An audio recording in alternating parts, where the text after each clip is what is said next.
બાળ દોસ્તો, હવે આપણે પાઠને સમજીએ. બહેનનો પત્ર. Doctor Darshana Dholakia, new mint road, Paris bakery પાસે, ભુજ, કચ્છ. તારીખ 12/7/2011. પ્રિય સૌમિત્રી, મોટી બહેનનું ખૂબ વહાલ. થોડા સમય પહેલા જ પૂરા થયેલા લાંબા વેકેશનની યાદ હજુ પણ તને સતાવતી હશે ખરું ને? વળી આવનારા દિવાળી વેકેશનમાં થનારા કાલ્પનિક પ્રવાસના સ્વપ્ના તારી રાત્રિને મીઠી બનાવતા હશે. હા, જો એ સંદર્ભમાં જ મને સૂઝ્યું કે આવનારા દિવાળી વેકેશનમાં તું તારી મોસાળની ભૂમિ કચ્છના પ્રવાસે આવીને તેની સંસ્કૃતિનો પરિચય મેળવે તો કેવું? ચાલ, તને એવું મન થાય એ માટે આપણે કચ્છની વાતો કરીએ. તને થશે કે એવું તે શું છે કચ્છની ભૂમિમાં? અત્યાર સુધી તો એ રણના પ્રદેશ તરીકે ઓળખાતો પ્રદેશ હતો. હજુ હમણાં સુધી બહારથી આવતા લોકો માટે કચ્છ એક અજાણ્યો, સજારૂપ લાગે તેવો પ્રદેશ હતો. પણ ખરેખર જે લોકો કચ્છમાં રહ્યા, કચ્છને માણ્યો, એમને સત્ય સમજાયું. એ સૌ કચ્છ પ્રદેશના પ્રેમમાં પડી ગયા ને આવા પ્રદેશની ભૂમિને તું પણ ઓળખે, જાણે એના માટે કરીને તને આ પત્ર લખવા બેસી ગઈ. ભાઈ સૌમિત્રી, કેવો છે આપણો આ પ્રદેશ? ધીંગી ધરા, ધીંગા ધોરી, ધીંગા બોલ, ધીંગી બોલી જેવું વિધાન કચ્છ માટે વપરાયું છે. ભારતનો એક વિશિષ્ટ પ્રદેશ એટલે કચ્છ. સમુદ્ર, રણ અને પર્વતથી વીંટળાયેલા આ પ્રદેશની વિશેષતાઓ પણ ન્યારી જ છે. કચ્છ પ્રદેશમાં તું બસ કે ટ્રેન બંને દ્વારા આવી શકે. માત્ર ગુજરાતના જ નહીં, પણ ભારતના બીજા નંબરના સૌથી મોટા જિલ્લા કચ્છમાં પૂર્વથી પશ્ચિમ ફરતા કુલ 9 કલાક જેટલો સમય લાગે છે. કચ્છમાં 2 રણ છે, નાનું અને મોટું. આ રણની વિશેષતા શી ખબર છે? એમાં દેખીતી રીતે ક્યાંય રણના લક્ષણો નથી. અહીં ક્યાંય તને રેતી જોવા નહીં મળે. આખી દુનિયાના રણોથી આપણું રણ એ રીતે જુદું પડે છે. અહીં વર્ષમાં 8 મહિના દરિયાનું પાણી હોય છે ને 4 મહિના આ રણ સુકાયેલું હોય છે. કચ્છમાં પ્રવેશ કરવા માટે સુરજબારીનો પુલ તૈયાર કરવામાં આવ્યો છે. વર્ષો પહેલા કચ્છ ચારે તરફ પાણીથી ઘેરાયેલો બેટ હતો. તેનો આકાર કાચબા જેવો લાગતો હોવાથી તેનું કચ્છ નામ પડ્યું એવી માન્યતા છે. ભૂસ્તરીય હલનચલનથી કચ્છની ધરતી સમુદ્ર તટ પરથી ઉપર આવતી ગઈ અને ઉત્તરનો ભાગ પાણી વગરના રેતીના સપાટ રણમાં પરિવર્તિત થયો. કચ્છની ઉત્તર પૂર્વમાં રાજસ્થાન, પૂર્વમાં બનાસકાંઠા અને પાટણ, દક્ષિણ પૂર્વમાં સુરેન્દ્રનગર અને દક્ષિણમાં કચ્છનો અખાત છે. દક્ષિણ પશ્ચિમે અને પશ્ચિમે અરબી સમુદ્ર ઘૂઘવે છે. કચ્છમાં ખડીર એક એવો ભાગ છે જે ચારે તરફ રણથી ઘેરાયેલો છે. આ રણમાં પાણી ભરાયેલું રહે છે. ખડીર બેટની વચ્ચે ધોળાવીરા નામે નાનું ગામ છે. ઈસવીસન 1970-71માં ધોળાવીરામાં કેટલાક પુરાતત્વીય પુરાવા મળ્યા ને ખોદકામ કરતા જમીનમાંથી સમગ્ર નગર રચનાની વિશાળતા જોવા મળી, જે હડપ્પીય સંસ્કૃતિની યાદ અપાવે તેવી છે. કચ્છના છેવાડે આવેલું ભારતનું પુરાણ પ્રસિદ્ધ 68 તીર્થધામમાં ગણાતું નારાયણ સરોવર આવેલું છે, જેની ચારે તરફ સમુદ્ર અને વચ્ચે પાણીનું સરોવર છે. ત્યાંથી 2 કિલોમીટરના અંતરે કોટેશ્વરનો દરિયો ગાજે છે. કચ્છમાં આવું જ બીજું પ્રાકૃતિક સ્થળ ધીણોધરનું ડુંગર છે, જ્યાં ધોરમનાથે તપશ્ચર્યા કરેલી. તો ઉત્તરે રણના કિનારે કાળો ડુંગર બિરાજમાન છે, જ્યાં ગુરુ દત્તાત્રેયના પગલાં છે. તો કચ્છની રાજધાની ભુજ શહેર તો વસેલું જ છે ભુજિયા ડુંગર પર, જ્યાં ભુજંગ નાગનું મંદિર છે. આમ રણ, દરિયો ને ડુંગરની વચાળે વસેલા કચ્છ પ્રદેશને ભદ્રેશ્વર, સુથરી કોઠારા જેવા સ્થાપત્યના ઉત્તમ નમૂના દર્શાવતા જૈન મંદિરો, રવેચી માતાનું રમણીય સ્થાનક, હાજીપીર જેવી રણમાં વસેલી દરગાહ જેવા અનેક સ્થળો વીંટળાયા છે. કંડલા કચ્છનું મુંબઈ પછીનું બંદર તો ગાંધીધામ કચ્છનું આધુનિક ગણાતું નગર. રણમાં રહીને લોકોની આજીવન સેવા કરનાર દાદા મેકરણ જેવા સંત કવિથી કચ્છનું સાહિત્ય ઓળખાયું છે, જેમાં પછીથી ઘણા સાહિત્યકારોએ ભરતી આણી છે. તો વહાલા સૌમિત્રી, આ છે આપણા પ્રદેશની સુગંધ. તું એ સુગંધ લેવા જલ્દી જલ્દી આવીશ ને? રાહ જોઉં છું. મોટી બહેનનું વહાલ. બાળ દોસ્તો, હવે આપણે પાઠનું શ્રવણ કરીએ. Doctor Darshana Dholakia, new mint road, Paris bakery પાસે, ભુજ, કચ્છ. તારીખ 12/7/2011. પ્રિય સૌમિત્રી, મોટી બહેનનું ખૂબ વહાલ. થોડા સમય પહેલા જ પૂરા થયેલા લાંબા વેકેશનની યાદ હજુ પણ તને સતાવતી હશે ખરું ને? વળી આવનારા દિવાળી વેકેશનમાં થનારા કાલ્પનિક પ્રવાસના સ્વપ્ના તારી રાત્રિને મીઠી બનાવતા હશે. હા, જો એ સંદર્ભમાં જ મને સૂઝ્યું કે આવનારા દિવાળી વેકેશનમાં તું તારી મોસાળની ભૂમિ કચ્છના પ્રવાસે આવીને આપણા કચ્છની ભૂમિનો, તેની સંસ્કૃતિનો પરિચય મેળવે તો કેવું? ચાલ, તને એવું મન થાય એ માટે આપણે કચ્છની વાતો કરીએ. તને થશે કે એવું તે શું છે કચ્છની ભૂમિમાં? અત્યાર સુધી તો એ રણના પ્રદેશ તરીકે ઓળખાતો પ્રદેશ હતો. હજુ હમણાં સુધી બહારથી આવતા લોકો માટે કચ્છ એક અજાણ્યો, સજારૂપ લાગે તેવો પ્રદેશ હતો. પણ ખરેખર જે લોકો કચ્છમાં રહ્યા, કચ્છને માણ્યો, એમને સત્ય સમજાયું. એ સૌ કચ્છ પ્રદેશના પ્રેમમાં પડી ગયા ને આવા પ્રદેશની ભૂમિને તું પણ ઓળખે, જાણે, એના માટે કરીને તને આ પત્ર લખવા બેસી ગઈ. ભાઈ સૌમિત્રી, કેવો છે આપણો આ પ્રદેશ? ધીંગી ધરા, ધીંગા ધોરી, ધીંગા બોલ, ધીંગી બોલી જેવું વિધાન કચ્છ માટે વપરાયું છે. ભારતનો એક વિશિષ્ટ પ્રદેશ એટલે કચ્છ. પ્રાચીન સમયમાં ભારતમાં પ્રવેશ કરવા માટે કચ્છ પશ્ચિમ ભારતનું પ્રવેશદ્વાર ગણાતું. સમુદ્ર, રણ અને પર્વતથી વીંટળાયેલા આ પ્રદેશની વિશેષતાઓ પણ ન્યારી જ છે. કચ્છ પ્રદેશમાં તું બસ કે ટ્રેન બંને દ્વારા આવી શકે. માત્ર ગુજરાતના જ નહીં, પણ ભારતના બીજા નંબરના સૌથી મોટા જિલ્લા કચ્છમાં પૂર્વથી પશ્ચિમ ફરતા કુલ 9 કલાક જેવો સમય લાગે છે. કચ્છમાં 2 રણ છે, નાનું અને મોટું. આ રણની વિશેષતા શી ખબર છે? એમાં દેખીતી રીતે ક્યાંય રણના લક્ષણો નથી. અહીં ક્યાંય તને રેતી જોવા નહીં મળે. આખી દુનિયાના રણોથી આપણું રણ એ રીતે જુદું પડે છે. અહીં વર્ષમાં 8 મહિના દરિયાનું પાણી હોય છે ને 4 મહિના આ રણ સુકાયેલું હોય છે. કચ્છમાં પ્રવેશ કરવા માટે સૂરજબારીનો પુલ તૈયાર કરવામાં આવ્યો છે. વર્ષો પહેલા કચ્છ ચારે તરફ પાણીથી ઘેરાયેલો બેટ હતો. તેનો આકાર કાચબા જેવો લાગતો હોવાથી તેનું કચ્છ નામ પડ્યું એવી માન્યતા છે.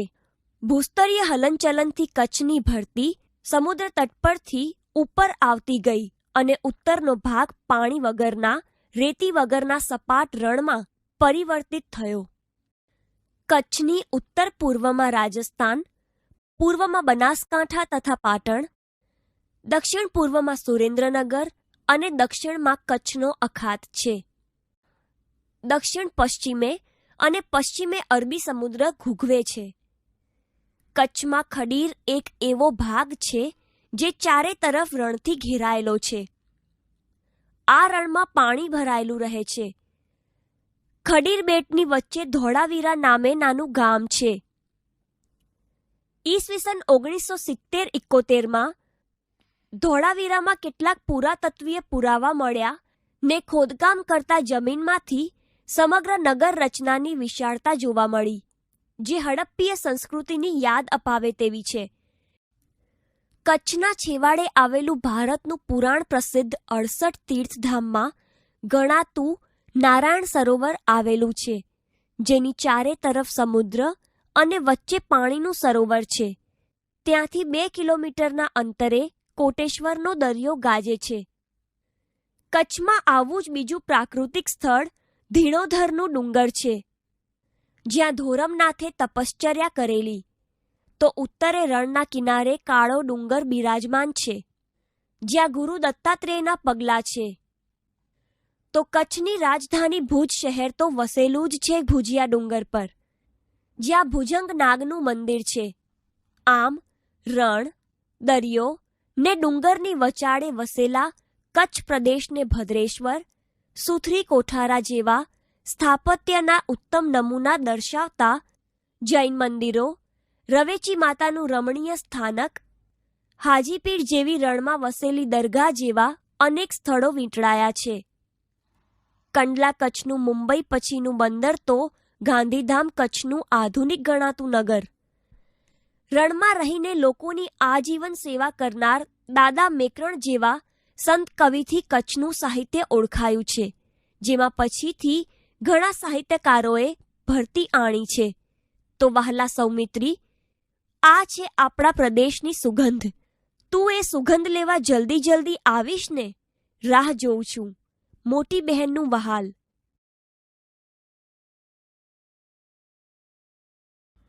પાઠ 17. સુગંધ કચ્છની.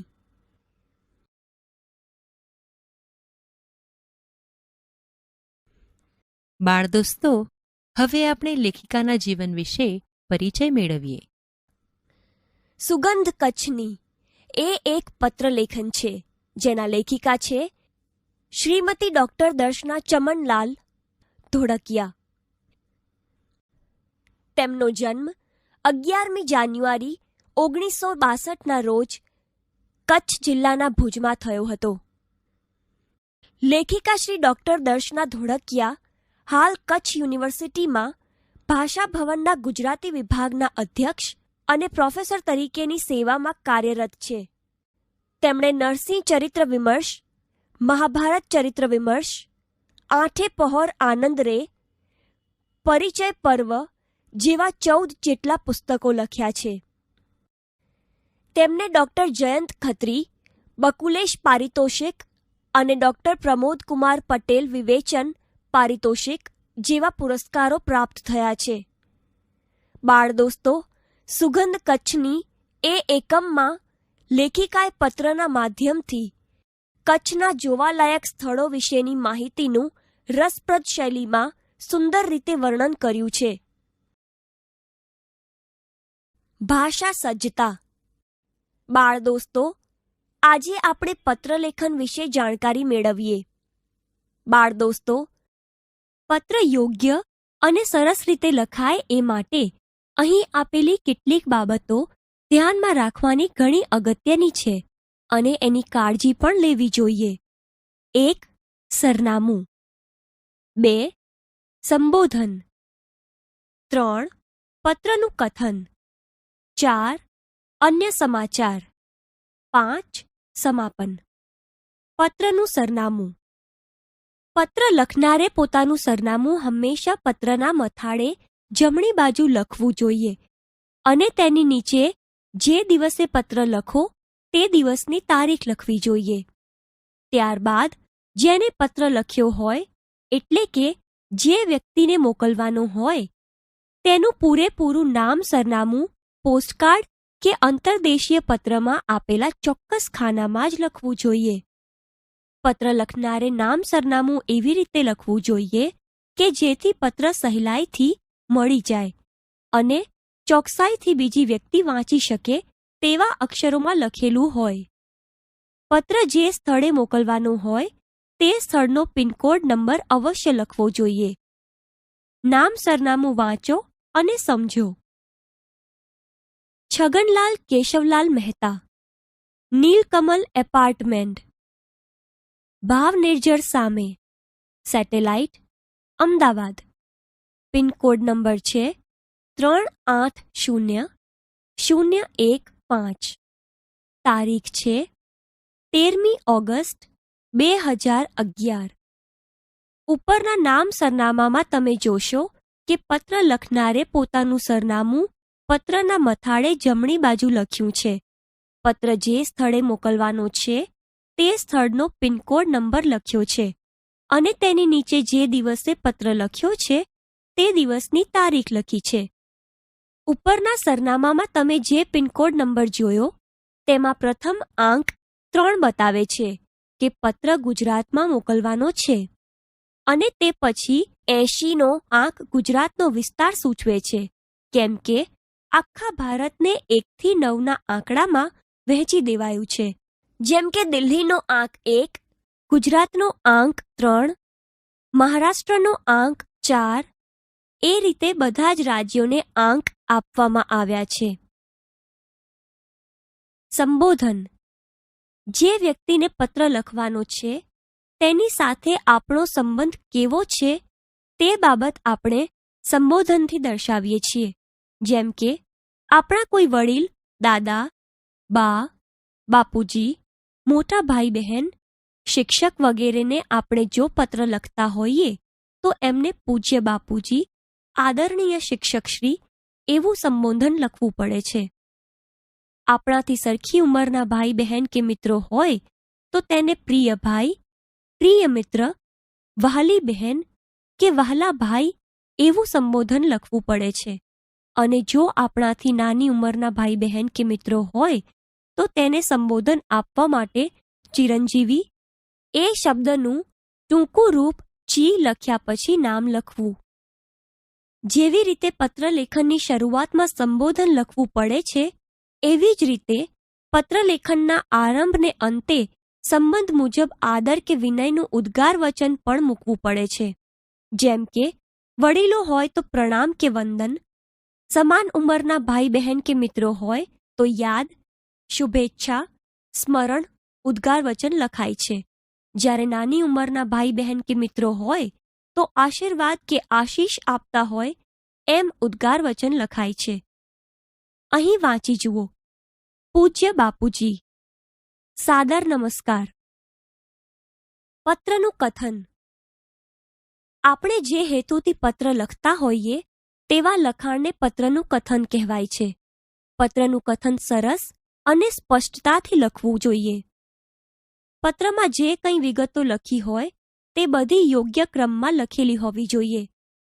દરેક નવી બાબત નવા ફકરા રૂપે લખવી જોઈએ.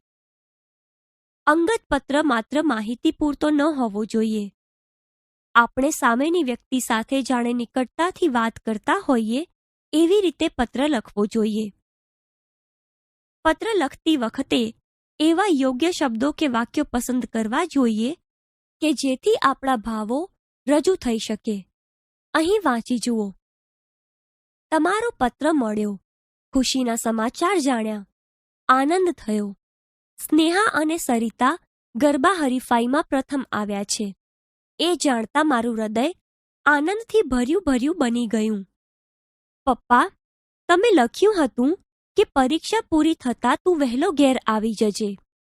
પરંતુ અમારી શાળામાંથી ઉનાળાની રજાઓમાં મહારાષ્ટ્રના પ્રવાસે જવાનું આયોજન થયું છે અને ત્યાં જોવાલાયક સ્થળો પણ ઘણા છે. ખાસ કરીને અજંટા ઇલોરાની ગુફાઓ જોવાની મારી મહેચ્છા છે. તમે જાણો છો કે આવી તક જીવનમાં વારંવાર મળતી નથી. અન્ય સમાચાર વિશે માહિતી. આપણે જે હેતુથી પત્ર લખ્યો હોય તે લખાણ પત્રના કથનમાં પ્રથમ ફકરા રૂપે લખાય છે. એ સિવાયની કોઈ અન્ય વિશેષ સમાચાર કે વધારાની વિગત જો લખવાની હોય તો તે નવા ફકરા સ્વરૂપે જ લખવી જોઈએ. અહીં વાંચી જુઓ. અમારો આ પ્રવાસ 15 દિવસનો છે અને અમારી સાથે શાળાના આચાર્યશ્રી તથા સાહેબો પણ આવવાના છે. પ્રવાસનો ખર્ચ ₹3000 થાય તેમ છે. જો તમે મને રજા આપશો તો હું મારું નામ પ્રવાસ જવાની યાદીમાં નોંધાવીશ. સમાપન. પત્રલેખનને અંતે સૌજન્યપૂર્ણ વ્યવહાર સંબંધી પ્રણામ, આભાર જેવા શબ્દો વપરાય છે. અહીં વાંચી જુઓ. મારી બંને બહેનોને યાદ અને મમ્મીને પ્રણામ.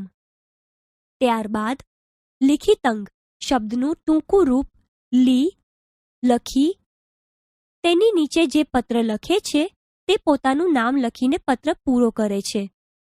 અહીં વાંચી જુઓ. લી તમારો આજ્ઞાંકિત પુત્ર છગન. છેલ્લે તૈયાર કરેલ પત્રલેખનને ફરીથી એકવાર બરાબર ધ્યાનપૂર્વક વાંચી લેવું ને એમાં ખાસ જોઈ લેવું કે કોઈ ભાષાકીય ભૂલો રહી તો નથી ગઈ ને. જો રહી ગઈ હોય તો તરત સુધારી લેવી જોઈએ. અહીં દર્શાવેલી વિગતોને એક સાથે ફકરાબંધ લખતા તમને પત્રલેખન મળશે, જેને હવે તમારી વર્કશીટમાં લખો.